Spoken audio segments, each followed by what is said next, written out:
Good morning, everyone. Good morning. Thank you so much for joining us today. It is great to be here in Jamaica at the Antioch Baptist Church with the mayor and so many great community leaders. My name is Dan Gorodnick. I am the director of the Department of City Planning and chair of the City Planning Commission.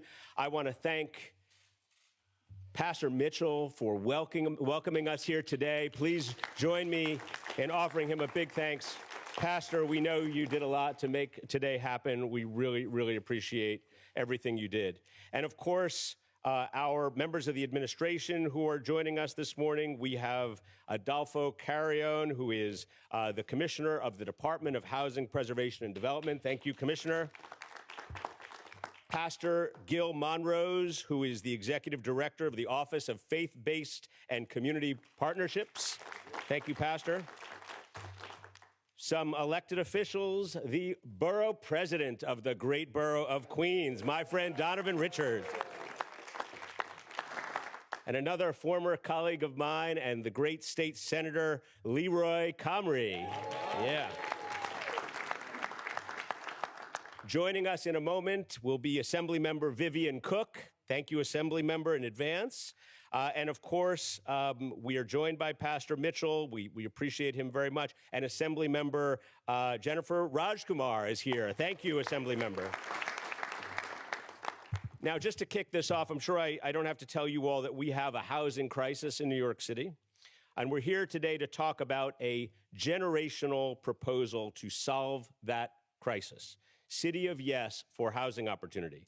As many of you know, the mayor first unveiled this plan in September, and it will soon be coming to community boards and borough presidents for their review.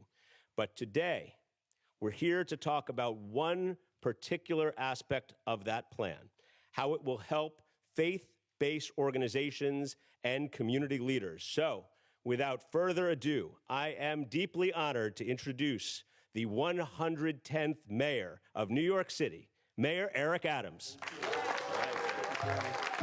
Thanks so much, Dan. And it's so good to be here in Queens, my community of being raised as a child.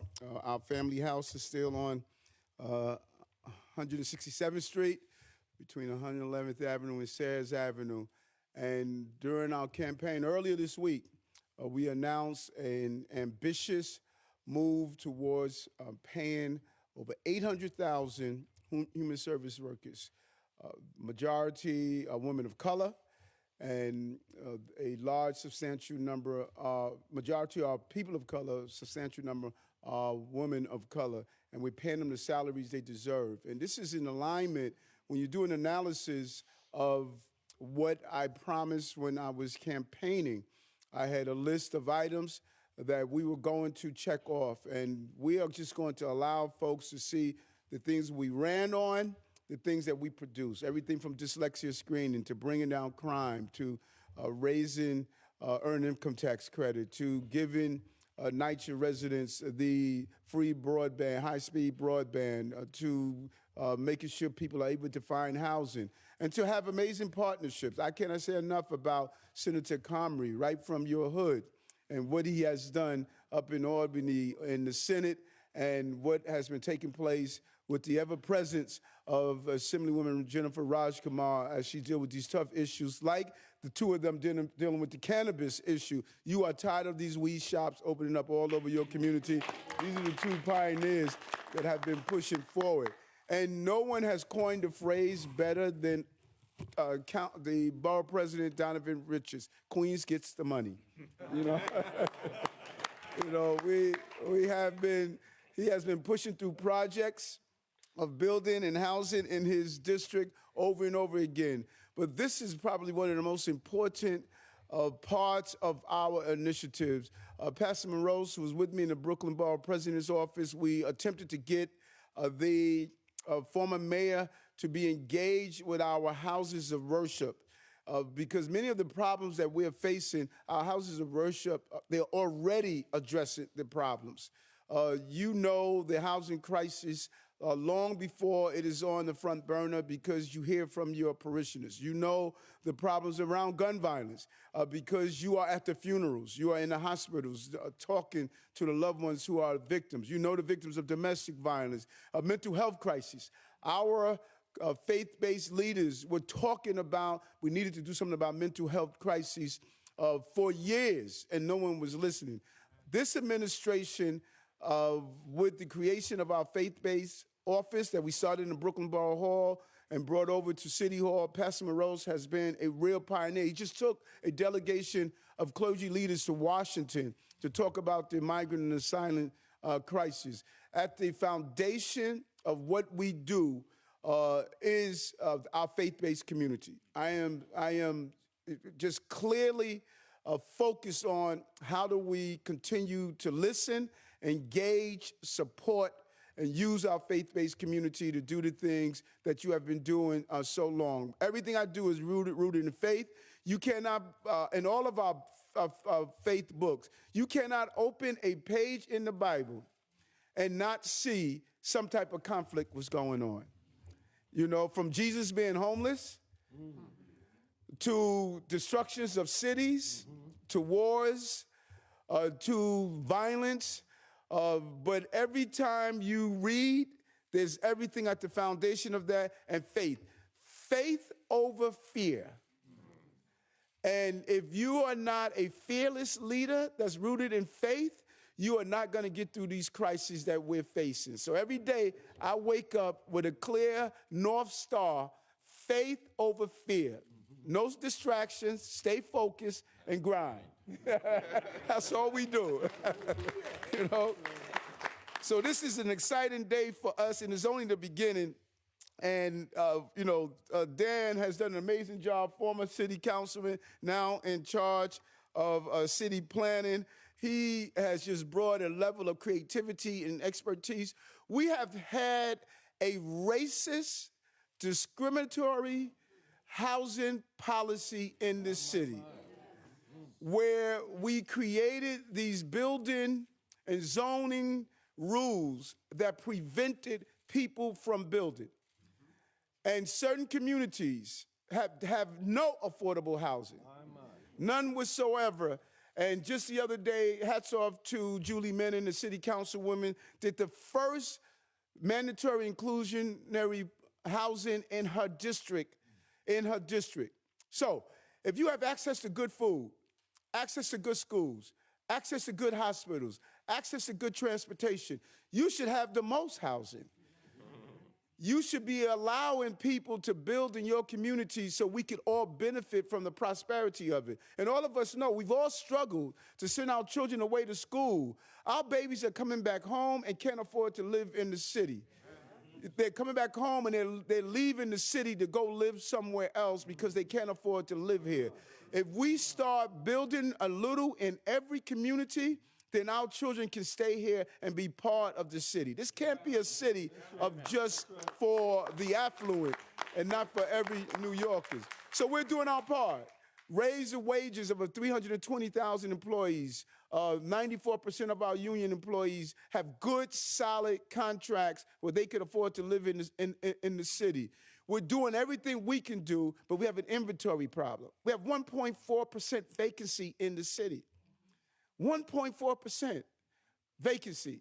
So we have to have a housing plan that deals with the inventory problem that we are facing. So this is in alignment with my agenda, public safety, making sure that the city is more livable and recovering our economy, and we're doing it over and over again. And so this initiative, yes, in my backyard. Our faith leaders are saying we have land, we have air rights, we have ability to build, and many of them know how to build. They've done this before. They just never had the support that they deserve. So, yes, in my backyard. That's what we're doing today. This great housing, you can put that sign up. This great housing opportunity plan, we cannot let old, outdated zoning rules keep us from building new housing. And our mission-driven, faith-based and community organizations can play a special role in this entire process. So we say yes in God's backyard today. This is, if Matthew, Mark, Luke, and John was here right now, they'd be standing with these clergy leaders. They'd be standing with these clergy leaders right now, because this is the work the disciples did. And so these disciples are here saying, in our backyard. Our plan is to enable faith-based organizations to convert old convents, school buildings, and other spaces, lots, owned by faith-based and other community organization sites. How long have we been talking about this? You know, so I'm seeing some faces that we've talked about this for so many years. And we want to continue to allow in landmark buildings greater flexibility to transfer their rights to nearby sites. We have all of these landmark buildings, and churches are being told as they're falling down, can't get the money to rebuild them. They're saying your building is landmark, you can't do anything with it. We have to have more flexibility. We have to live in the real world. The ideal cannot collide with the real. And these faith-based leaders have been talking about this over and over again. They want to deliver more housing, and we want to give them the opportunity to do so. These changes will help add affordable housing, new facilities for congregations, and new resources for faith-based organizations that are struggling to make ends meet. These after COVID, we're seeing a drastic decrease in population, parishioners. Many people, these churches are struggling, and this is an opportunity to make sure they get the resources they need. So in short, it would support New York families and strengthen our communities of faith. Right now, current zoning prevents churches like the one we're in from building critical needed 3 to 5 apartment buildings on large lots. Let's say no to continue to do things that prevent the buildings that we're looking for. And I just really want to thank all of our faith leaders that are here, because today we're throwing open the door to new solutions and new housing that would help us solve the crisis by working with our churches, our synagogues, our mosques, and other faith-based organizations to build more housing and reclaim our city for working class people. In a moment to hear the voices that we have heard for so long asking for more housing. The City of Yes housing opportunity will enter public review in April. Community boards will hear the plan this spring, and the City Council will vote on it by the end of the year. And we will do everything we can to get those changes through. And we want to hear from folks. We want to make sure that we can work in alignment with the needs of the community to get the results that we're looking for. And we need Albany. I can't say enough by both our senator and the assemblywomen who are here today and our colleagues in Albany as they go through the budget cycle. We're going to need their help to push through these important issues. State leaders are negotiating a budget deal, and we need the package to deliver the housing changes our city desperately need. Many office spaces that can convert into housing, many locales that we believe can convert into housing. That's what's in front of us right now. That includes a tax incentive, repeal our FAR caps, a lot of technical terms, but they all come down to one thing: placing the key in a lock that you can go inside a home that's your home. No matter how technical it sounds, it is all the same thing, because a home is a precursor to sleep that allows you to experience the American dream, and too many people are existing in a nightmare of not having a place to provide for their family.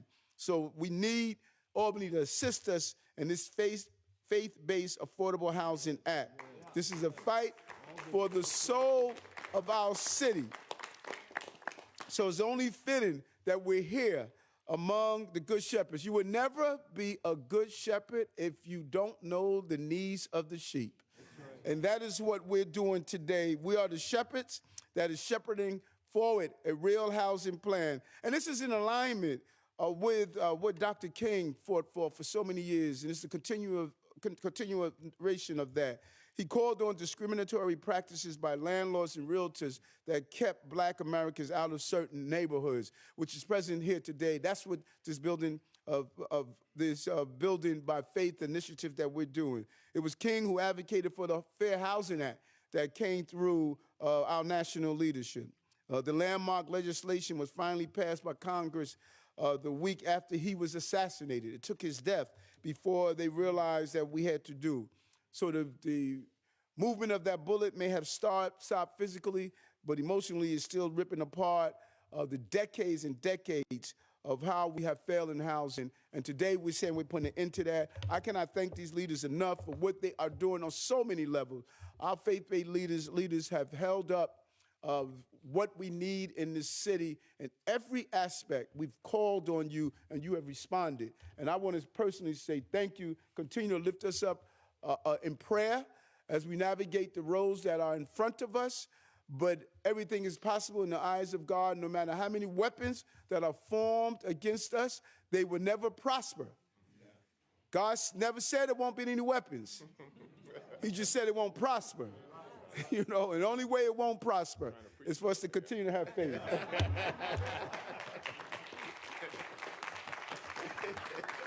All right. Thank you very much, Mayor. As the mayor made so clear, our housing shortage is at the root of so many of our challenges. He said it, the 1.4% vacancy rate. There's no leverage for tenants. We see rising rents, gentrification, displacement, homelessness, an imbalance of power between landlords and tenants. And there are even fewer options for the most affordable apartments, functionally 0% for vacancy in that category. Faith leaders can see what the housing crisis is doing to our city every weekend, too often in rows of empty pews, as housing costs are hollowing out communities across our city.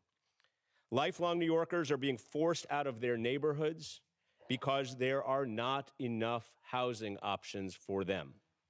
We do not need to live this way. We can create a city where there are options for housing in every neighborhood. So you can rent or buy, you can stay in your own community or move closer to your family or your job. We have a plan to fix this crisis. City of Yes for housing opportunity. It is the most pro-housing initiative in the history of New York City zoning. We are aiming to create, as the mayor said, a little more housing in every neighborhood. And when every neighborhood contributes, we can make a big impact citywide. We have carefully crafted these proposals to match the character of every neighborhood, from the high rises in Manhattan to low density areas like this one. And in particular, we want to make it easier for faith-based organizations and leaders like Pastor Mitchell to help build housing, because we can only solve this crisis if everybody is pitching in. So how are we going to do it? How are we going to help folks like Pastor Mitchell and the great faith-based leaders behind me and all throughout the city? First, we're going to make it easier for organizations with campuses, like churches, to do infill development. Today, even if they have development rights to build, arcane rules mean that they can't actually use those development rights. We're going to change that. Next, conversions. You've probably heard our efforts to help Midtown office buildings convert to housing. That gets a lot of attention out there in the world, but they're not the only candidates. If a religious organization wants to convert a convent or an unused school building to housing, they should be able to do it too. Third, we're going to help them raise revenue by expanding a little-used program that allows landmark buildings like religious buildings, for example, to sell what are called transferable development rights to generate revenue for their operations. And lastly, we will give community facilities like faith organizations the ability to build more housing than they would otherwise be able to. As the mayor said, this is highly technical. It is very wonky, but let me too try to put it in the simplest terms. When our community leaders want to build affordable housing, we in government should be supporting them, not throwing up barriers. These organizations feel the impacts of the housing crisis every day. They provide critical services for New Yorkers in need. They face challenges with congregations shrinking as their members deal with the housing crisis. And they need financial support for aging buildings. City of Yes would support them as they serve our communities. We have been working hand in hand with faith partners across the city, and these policies that we're proposing are directly responsive to what they have identified would most help them.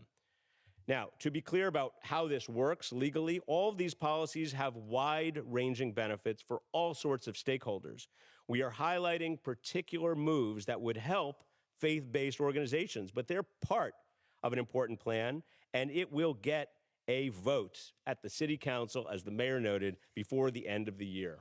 And by the way, we appreciate that the council is committed to fair housing and has made it clear that every neighborhood must build a bit more housing. And these changes are entirely within the city's control. Changes in Albany, like the mayor noted, we need their support, we need their help for a lot of reasons. There's a lot of changes they should be making up there, and their changes can supercharge our zoning proposals and make them even more effective. But everything that I have just laid out is purely up to us here in New York City. So we're looking forward to getting this done this year. And one great ally in this conversation is somebody who I have known for a very long time. He has been a great champion for housing in every borough. We know which borough he loves the most, that's for sure. But let me introduce a great leader for the borough of Queens, Mr. Borough President, my friend, Donovan Richards. All righty. Good morning, y'all. Good morning. Good morning. And I want to thank Mayor Adams, coming back home, and certainly to all of our leaders in faith. I think one way to sum this announcement up is faith without works is what? Dead. Is dead. And we are in a state of emergency right now, where we have 40,000 migrants in our care in this borough. But let me also add that we had a compounding issue with homelessness for a long time in our city as well. So you add those two things together, and we are in a state of emergency. But there are some great signs of progress in the borough. First of all, when we came into office, our unemployment rate in Queens was hovering around 24%. We're down to 4% now. And Queens has led the city in housing production consecutively for 2 years. But we know we got a lot more work to do, and great to see the commissioner carry on here. You keep spending money in Queens, all right? We want all of our units financed, all right? And we got a lot of great projects coming down the pipeline. But I really want to thank Chair Garodnick, of course, for his work. And it really feels good to be back home, because we are undergoing a major exercise here now. And if you are unaware of what's happening in Jamaica, and I really want to thank Mayor Adams, who not only got elected, but came back home, and we said, we got to fix Jamaica Avenue, because we are spending too much of our disposable income in Long Island and in other parts of Queens. So it's really about making sure that that economic growth happens in every part of our borough. And the mayor did not hedge when I asked him for a few dollars, which is about $70 million, which is going into Jamaica Avenue. We're in the process of that. And we launched the Jamaica Neighborhood Study along with Councilmember Williams and Speaker Adams, of course, last year. And everybody needs to be engaged, because this rezoning really gives us the opportunity to not just talk about the housing crisis, but to be a part of the solution. But today we're here to talk about, of course, our faith-based communities. And I've heard from many of our leaders who want to be a part of the solution, who want to do God's work, but who are really prohibited from doing it, because sometimes, as the mayor has alluded to, we have challenges in financing. But one way to ensure we can move many of these projects forward is to do what God has called us to do, and that is to take care of the least amongst us. So, yes, building housing is a part of that plan. We cannot talk our way out of this crisis. We have to build our way out of this crisis. And I know many of you feel it in your pews. When people can't put a few dollars in the plate on a Sunday. It's because they are struggling. When we look at the inflation and how that has impacted our communities, it impacts our faith-based institutions the same way. So we really want to make sure that we're moving ahead. We know that in this community, more than 50% of folks who live here are spending more than 50% of their income on rent. So how do we resolve that? By building true affordable housing, as the mayor alluded to. And we can't be of the mindset of not in my backyard. It has to be, yes, in God's backyard. We are called here not to just talk about these issues, but to really be part of the solution. And that's a commandment that so many of our houses of worship and faith-based organizations actively follow, because we know that church does not stop on Sunday. Church is 7 days a week. And as the need for housing surges in communities, especially like this, we know that we are losing a lot of our young people. We're losing Black New Yorkers at a historic rate. We at one point know that there was migration from the south to the north. We're seeing that in reverse right now. We're seeing north, we're going from north to south, and that is because we cannot afford to stay in our communities. So that's what this text amendment does. It makes sure that we can keep our young people, keep people in their homes. And as someone who's lived in basement apartments and moved as many times as, I can't even count how many times that my parents and I moved because we could not find reliable, affordable housing. We need to make sure that the future Donovan Richards have a place to stay here. The future borough president has a place to be here. So I'm proud to be here. Once again, proud to see this amendment move forward. We need Albany to really get some religion and to move this forward. We cannot, we cannot twiddle our thumbs during this moment. Every minute, every day counts. We are in a state of emergency, and we must move like it. And I hope in Albany really, maybe we pray. Can we pray? We'll pray for our folks in Albany to get whatever they want to call it, the 421A done. We need to make sure basement apartments are legalized, and we need to also make sure that this amendment moves forward so that our institutions can also be a part of the solution. Thank you for having me.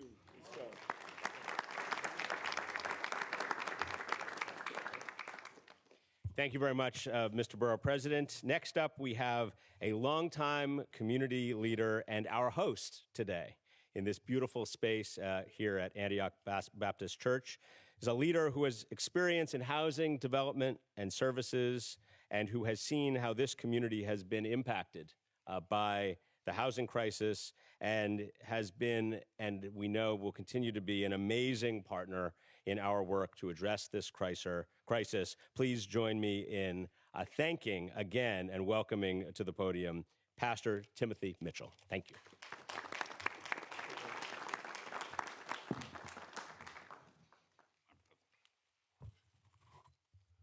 To our moderator, to our mayor, to all the wonderful guests, welcome to Antioch Baptist Church of Jamaica, New York, yes, which is also the home of a Better Way Family and Community Center. There is a sacred text that says, without a vision, people perish. And we are grateful that our mayor has a vision, that people do not have to perish on the street because they don't have a home, because they don't have food. Families do not have to perish because they have to make the choices between paying doctor bills or putting food on the table. We're grateful for a vision that brings people together, both in the government and also in the faith community, to sit down and talk about the creative and awesome ways that we can help people to be empowered, to gain strength, to find home, to find a sense of belonging, and to see a brighter tomorrow. Our compassion ministry, we see all faces of persons who are in need of housing. Not just people that we see on the street, but also our elderly, people with medical needs, our young people. Our compassion ministry goes down to the Long Island Railroad, and we pass out food to those who are not as fortunate as many of us, who would love to be able to have a place that they could call home. What motivated me to open up this house for all of us to come in today is because I've had young people come in and saying, Pastor, I have nowhere to stay. I have nowhere to go. So that we can open our doors to bring in and welcome in people who have problems, who are struggling, we can open up our doors to bring in vision, opportunity, to create ways for them to be able to make it in this world. So I'm a product of this area. I did come out of Brooklyn, but at the age of 4, my parents moved 1 block down from here. I'm fortunate that I'm passing the area where I grew up at. And in my time here, there has been a vacant lot 1 block over. It makes no sense that a lot, I'm not going to tell my age, but has been around for as long as it has, and as many people do not have a home or place to stay, where we can develop that lot in that place so people can call it a home and have shelter over their heads.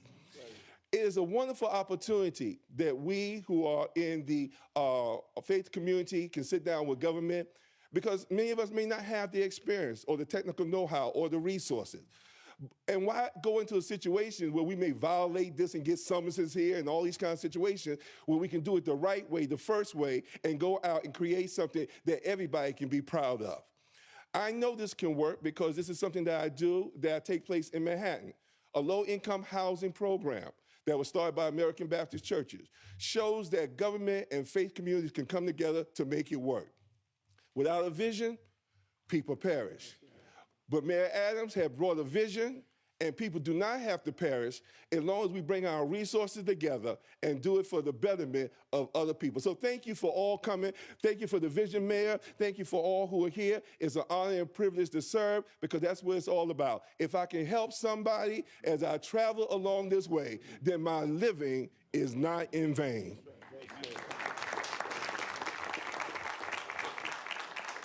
Also, I saw Assemblywoman Cook walk in. Thank you for joining us as well. I want to have, we're in their houses, let our 2 elected, Senator Comrie and Assemblywoman Raj Kumar, and then we'll open up to on-topic questions.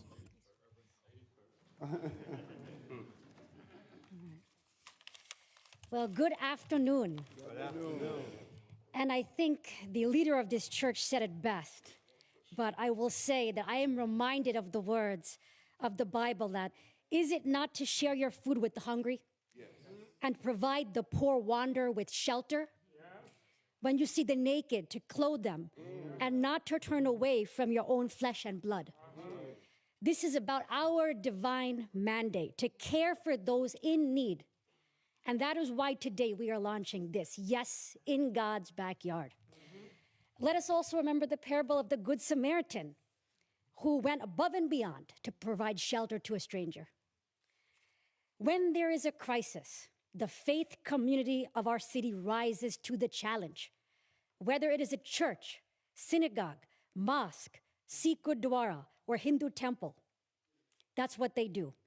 And our faith tells all of us that every person has the right to shelter.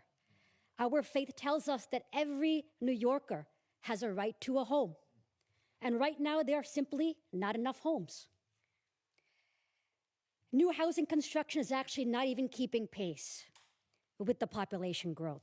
More than half of all renters are rent burdened. Our shelter system has nearly doubled in size, approximately 150,000 people. So it is time for us to build ourselves out of this crisis. We need to build more housing in this city, and once we flood the market with more housing, the rents will drop for all New Yorkers, and receiving affordable housing will no longer be a pipe dream, like winning the lottery, but receiving an affordable home will be just part of what it is to be a New Yorker. And so today we are modernizing our outdated zoning laws. And those outdated zoning laws have handcuffed us and our potential. And we're going to start right here in our faith institutions. And now it's Albany's turn to act, as the mayor has said. And as an Albany lawmaker, I am fighting every day in Albany to pass a housing plan. Doing nothing is simply not an option. We need to build. The FAR cap has not been updated since 1960, and it is now 2024. And we need to move forward. Common sense tax incentives are critical to restore, yes, along with tenant protections. And here in Queens, we need to legalize basement apartments, as our borough president has said. And in Manhattan, we need to turn vacant commercial space into affordable units. This is the year that we can build ourselves out of the crisis.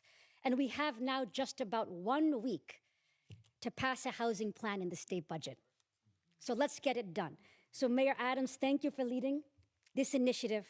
And I look forward to bringing to you in New York City a housing plan.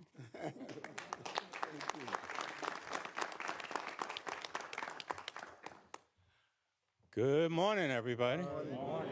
I'm honored to be here today. I'm honored that a good man, Pastor Timothy Mitchell, called me and asked me to attend. And he told me what he wanted to do, and I was like, it's about time that we're hearing from the local ministers in our community and throughout our city that they want the City of Yes plan. It's about time that the ministers are speaking up, and I hope that they will go to their local elected officials, to their community board, and let no stone be unturned to let them know that it's your time to be able to be developed, that it's your time to be able to expand your footprint so that we can allow young people to stay in New York, not to go to school and never come back. It's about time that we create homes for seniors because our population is aging in that space in major numbers. And we're losing our seniors because they're going somewhere cheaper to live. That's right. It's about time that we do things to ensure that we are breaking the FAR cap, that we're creating opportunities for tenants and property owners to be able to get legal support, foreclosure relief, help with what's happening with a lot of seniors. They're being preyed upon by people and wind up losing their homes. This plan, City of Yes, will do that. This plan, City of Yes, will create an opportunity for every neighborhood to be able to do a little bit more so that we can break this housing crisis. I'm very proud of the mayor for doing this, for selecting Dan Garodnick, who I've had the honor of working with in the city council, to come up with a plan that makes sense. Everybody's not going to like every element of it, but there's something in every neighborhood that they can use. But the issue is to make sure that every neighborhood will use something. Every neighborhood will have to do something. And I'm here today to say that I support this plan. I'm glad that Reverend Mitchell will be using it to build needed housing. I'm glad that the other ministers will be able to target their plans and that the city is putting behind it. My job in the state is to try to make sure we have a state housing plan that makes sense, that addresses the needs of our income. The people that need low-income housing, need affordable housing, need to make sure that we break the gaps, that we help our small property owners who, in Queens, we have the most small property owners that are $3,000, $10,000 in debt because they can't get their rent. They were told originally that you could become, you could be able to become rich, not rich, but have intergenerational wealth to pass on to your children. Let me get that right. I mean, that's... So I'm up here getting on the pulpit, getting lost. But the idea is that we have too many, and you've seen the articles, most of the violent incidents that have happened in Queens with small property owners is because they can't get rent for 2 or 3 years. They can't afford to go to court because they're working 4 jobs. This City of Yes program would stop that. So I'm here today to reaffirm my commitment to the mayor, my commitment to Dan to support this City of Yes program. Make sure that it's also in Albany, but I need you guys to come to Albany. If you can't come, email, contact the Manhattan-based elected officials, sorry, Dan, because they are blocking this program because they want to keep an FAR cap. I'm going to just tell the truth in front. They are blocking this plan because they don't want to see affordable development in their neighborhoods. But we got to stop that. This city is bigger than that. We can't keep the city as it was 20 years ago or 30 years ago. We have to move forward. So I'm proud to be here today. I want to thank all of you for taking time to be here. But I want to just let you know, you're not done with today's appearance. That's right. You're just getting started with your activism. You're just getting started. I want to make sure I see all of you in Albany or all of you beating up on other elected officials, not me, to make sure that this happens. So thank you all. Enjoy the rest of the day.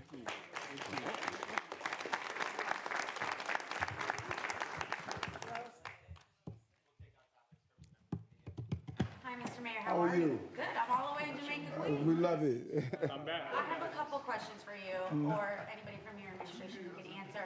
How many units of affordable housing could this program potentially open up? Also wondering, maybe somebody from the state can talk about the negotiations for the 421A. If you don't get 421A, would you be happy with at least some investments in housing if they at least give you the budget for housing? And I also noticed there's nobody from the city council, but when you proposed this idea to them, what were their thoughts on it? Are they thinking this is a good idea? I believe we're in the speaker's district, though she's not here. I wonder if you've spoken to her about it. Does she seem excited?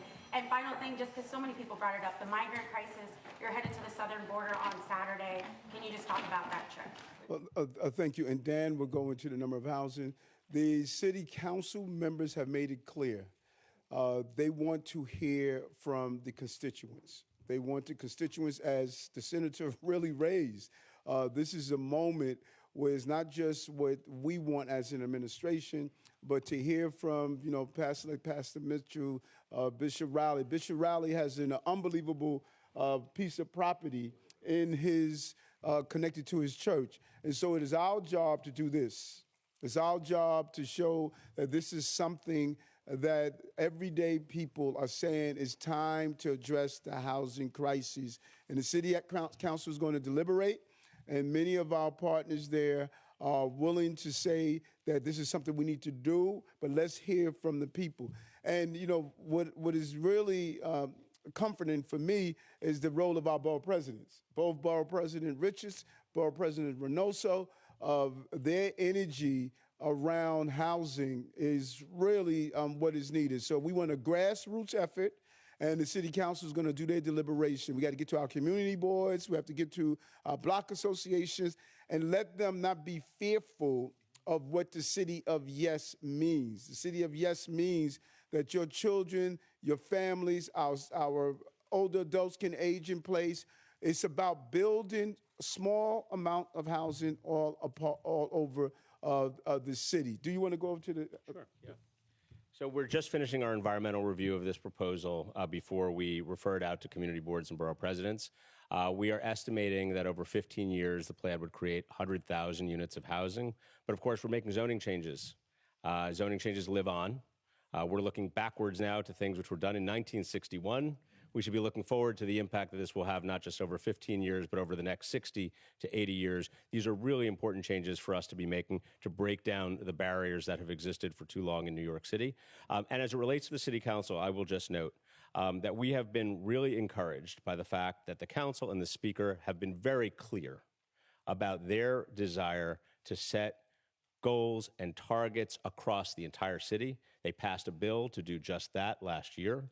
The Speaker has been very clear in her advocacy, not only in a recent op-ed that she wrote with the mayor, but also in her recent State of the City speech, where she indicated she is eager to work with us on this very proposal.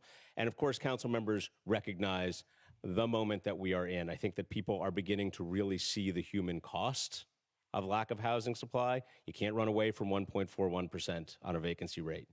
The cost of rent, displacement, gentrification, homelessness, and that imbalance of power between landlords and tenants is a direct result of that number. And so people are seeing that more than ever before. So we're very encouraged, and we look forward to having that conversation with them.